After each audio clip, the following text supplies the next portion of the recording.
नमस्कार, capital TV Bihar देख रहे हैं आप। मैं हूं आपके साथ हर्ष भारद्वाज। 5 के पंच में आपका बहुत बहुत स्वागत है। इसमें आज 5 बड़ी खबरें हम आपको दिखाएंगे। मैं आपको बताऊंगा राबड़ी आवास और सिक्योरिटी को लेकर फिर क्यों बरपा हंगामा, और साथ ही आपको बताऊंगा तेजस्वी के उस बड़े ऐलान के बारे में जिसके बाद मचने वाली है बड़ी हलचल। मैं आपको बताऊंगी आखिर क्यों होने वाला है खान सर का कोचिंग सेंटर सील। मैं बताऊंगी आपको कि बिहार में बीएचयू की ब्रांच खुलने वाली है। जानेंगे इससे बिहार की जनता को क्या मिलने वाले। मैं आपको बताऊंगी बिहार में महा घोटाले के बारे में।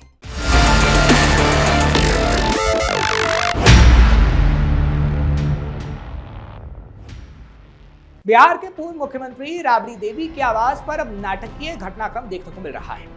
राष्ट्रीय जनता दल राजद के कई नेता कार्यकर्ता वहां पहरा देते हुए नजर आ रहे हैं, यानी राबड़ी आवास के बाहर। राजद नेताओं ने ये दावा ठोका है कि एनडीए ने उनकी नेता के साथ अनुचित व्यवहार किया है। इसके विरोध में वो सुरक्षा वापस कर चुके हैं।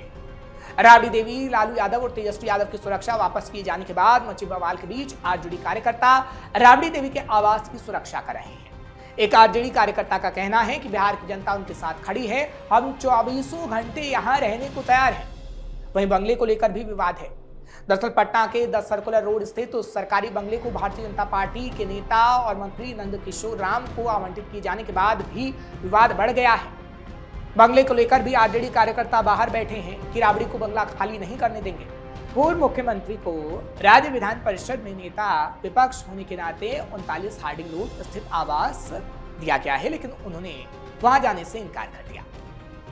और तो और इस सप्ताह की शुरुआत में सरकार ने उनके पूरे परिवार की सुरक्षा श्रेणी कम कर दी, जिससे उन्हें एक और बड़ा झटका लगा। राजद प्रवक्ता और पूर्व विधायक शक्ति सिंह यादव ने कहा कि बीजेपी नीति सरकार की हमारे नेताओं लालू प्रसाद यादव और राबड़ी देवी साथ ही साथ तेजस्वी यादव को अपमानित करने की है।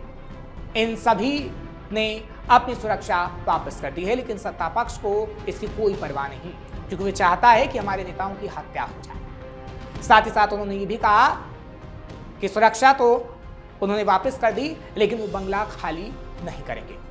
और आरजेडी कार्यकर्ता इस वक्त बंगले के बाहर लगातार प्रोटेस्ट भी करेंगे और साथ ही साथ राबड़ी और लालू की रक्षा भी करेंगे।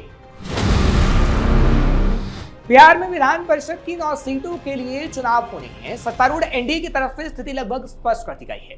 भारतीय जनता पार्टी यानी बीजेपी ने 4 कैंडिडेट मैदान में उतारे हैं, वहीं जेडीयू ने भी 4 उतार दिए हैं। हालांकि नीतीश कुमार की पार्टी का एक कैंडिडेट उपचुनाव के लिए मैदान में है, जो कि नीतीश कुमार के इस्तीफे के कारण खाली हुई है।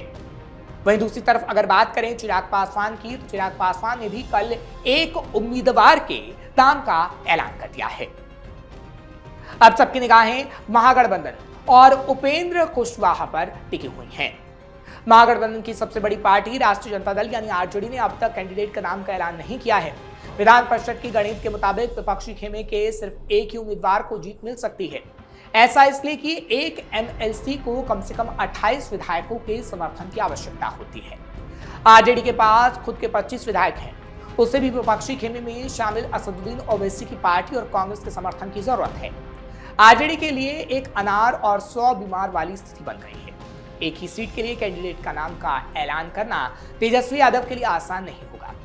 आरजेडी सुप्रीमो लालू प्रसाद यादव के सिंगापुर यात्रा के बाद इस रेस में उनकी बेटी रोहिणी आचार्य का नाम भी शामिल हो गया है। तेजस्वी अगर रोहिणी के नाम पर सहमति देते हैं तो फिर एक बार परिवारवाद के आरोप का जवाब देना तेजस्वी के लिए मुश्किल होगा।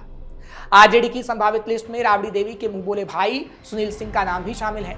बिस्कोमान का चुनाव हारने के बाद उनके सियासी वजूद पर खतरा मंडराने लगा है और ये कहा जा रहा है कि मुंहबोले भाई को टिकट दिया जाएगा राबड़ी के, या फिर रोहिणी को टिकट दिया जाएगा।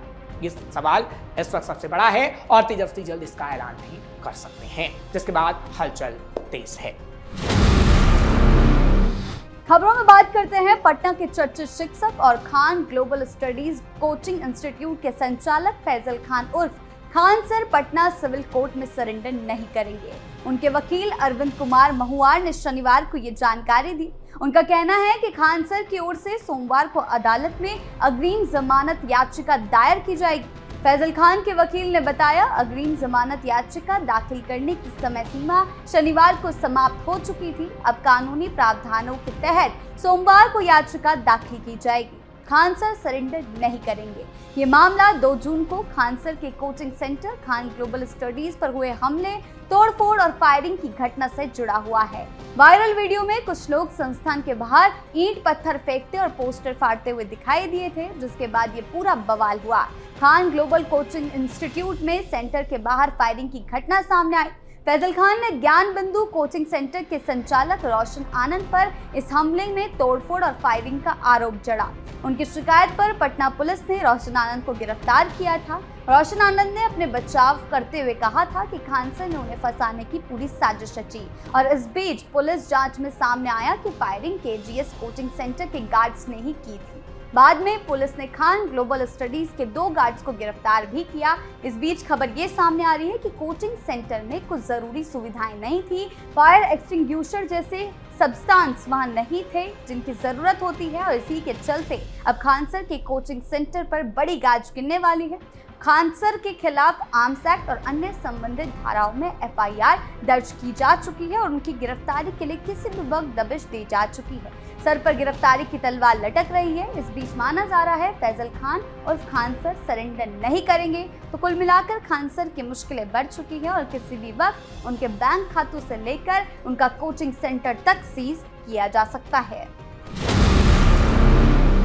गोपालगंज में शिक्षा मंत्री मिथिलेश तिवारी ने बिहार की शिक्षा व्यवस्था को नई दिशा देने वाले कई बड़े ऐलान किए हैं, जो लाखों शिक्षक, अभ्यर्थी और छात्रों के लिए बेहद सकारात्मक संकेत है। मंत्री ने बताया कि जुलाई महीने में TRE 4 के लिए बीपीएससी को अधियाचना भेज दी जाएगी, जिसमें कम से कम 20,000 शिक्षकों की बहाली होगी और जरूरत पड़ने पर रिक्तियों की संख्या और बढ़ाई जा सकती है। सरकार का लक्ष्य अगले 5 साल में पूरे 1 लाख शिक्षकों की भर्ती करने का है और इसके लिए विभाग रिक्त पदों का पूरा आंकड़ा जुटा रहा है और 10 दिनों के अंदर ये डेटा तैयार हो जाएगा। मंत्री ने बनारस हिंदू विश्वविद्यालय की बिहार में ब्रांच खोलने की बड़ी पहल की जानकारी भी दी है। सरकार BHU प्रबंधन से बातचीत कर रही है और जरूरत पड़ने पर जमीन उपलब्ध कराने के लिए पूरी तैयार है। उच्च शिक्षा के क्षेत्र में ये कदम बिहार के छात्रों के लिए नई संभावनाएं खोलेंगे, क्योंकि BHU के कई विभाग अध्यक्ष बिहार से जुड़े हुए हैं और वे यहाँ सेवा देने को इच्छुक है। ट्रांसफर और पोस्टिंग को लेकर भी राहत भरी घोषणा की गई है। 30 जून तक सभी लंबित मामलों को निपटाने का लक्ष्य रखा गया है। महिला शिक्षकों को घर के नजदीक और पुरुष शिक्षकों को ब्लॉक स्तर पर पोस्टिंग देने के लिए सशक्त नीति बनाई जा रही है, जिसे कैबिनेट से मंजूरी दिलाकर के स्थायी रूप दिया जाएगा, ताकि शिक्षकों को बार बार भटकना ना पड़े। शिक्षा विभाग में 10,000 से ज्यादा लंबित मुकदमों के निपटारे के लिए नई मुकदमा नीति और समाधान पोर्टल लाने की तैयारी है। 15 दिनों के अंदर पुराने केसों की विभागीय समीक्षा कर उन्हें निपटाया जाएगा। मदरसा और संस्कृत विद्यालयों की पारदर्शिता सुनिश्चित करने के लिए त्रिस्तरीय जांच कमेटी गठित की गई है, जिसमें DM और DEO शामिल होंगे। गड़बड़ी पाए जाने पर संबंधित संस्थानों पर कार्रवाई की जाएगी और ये सभी घोषणाएं बिहार की शिक्षा को मजबूत और पारदर्शी बनाने की दिशा में सरकार की गंभीरता को दिखाती है। अभ्यर्थी और शिक्षक समुदाय इन कदमों का स्वागत कर रहे हैं। बिहार में बालू के कारोबार से जुड़ा एक बड़ा घोटाला सामने आया है। आरोप है कि खनन विभाग के ऑनलाइन सिस्टम में गड़बड़ी करके करीब 350 करोड़ रुपए का बालू अवैध तरीके से बेच दिया गया। इस मामले में NIC के कुछ कर्मचारियों और 17 जिलों के 100 से ज्यादा लाइसेंसधारी बालू कारोबारियों की भूमिका जांच के घेरे में आ गई है। जानकारी के मुताबिक खनन विभाग के खनन सॉफ्ट पोर्टल पर बालू की बिक्री और उठाव का पूरा रिकॉर्ड रखा जाता है, लेकिन जालसाजों ने इस सिस्टम से छेड़छाड़ कर नियमों को दरकिनार कर दिया।